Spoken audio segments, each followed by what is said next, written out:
పశ్చిమ గోదావరి జిల్లా వేడంగిలో 63 కోట్లతో సురక్షిత తాగునీటి సరఫరా పనులకు మంత్రి నిమ్మల శ్రీకారం చుట్టారు. పాలకొల్లు నియోజకవర్గ గ్రామీణ ప్రజలకు శుద్ధి చేసిన తాగునీరు అందిస్తామని మంత్రి నిమ్మల రామానాయుడు తెలిపారు.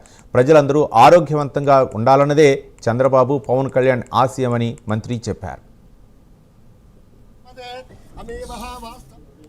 ఇంటికి తిరుగుతున్నప్పుడు మా మహిళా సోదరీమణులందరి ఇళ్లలోనూ ఒకటే మాట వినిపించేది, పథకం ముందిచ్చినా వెనకిచ్చినా పర్వాలేదు గాని తాగడానికి గుక్కడు మంచినీళ్ళు ఇవ్వండి.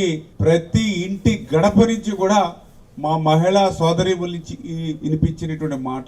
పాలకొల్లు నియోజకవర్గంలో 62.35 కోట్ల రూపాయలతోటి విజయేశ్వరం నుంచి డైరెక్ట్ గా పైప్ లైన్ ద్వారా మన పాలకొల్లు నియోజకవర్గానికి నీరు తీసుకొచ్చి మళ్ళీ ఇక్కడ నుండి 37.88 కోట్ల రూపాయలతోటి 67 గ్రామాల్లో మళ్ళీ 50 గ్రామాలకి మళ్ళీ ఇంటింటికి కూడా సురక్షిత త్రాగునీరు ఫిల్టర్ చేసి ఇచ్చేటువంటి విధంగా 101 కోట్లు అంటే దగ్గర 101 కోట్లు గౌరవ ముఖ్యమంత్రి నారా చంద్రబాబు నాయుడు గారికి, గౌరవ ఉప ముఖ్యమంత్రి వర్యులు పవన్ కళ్యాణ్ గారికి, వీరిద్దరికి అండగా జల జీవన్ మిషన్ ద్వారా నిధులు అందించినటువంటి మన ప్రియతమ ప్రధాని నరేంద్ర మోడీ గారికి, ముగ్గురికి కూడా ఈ సభాపూర్వకంగా మన పాలకొల్లు నియోజకవర్గ ప్రజల తరపున హృదయపూర్వకమైనటువంటి ధన్యవాదాలు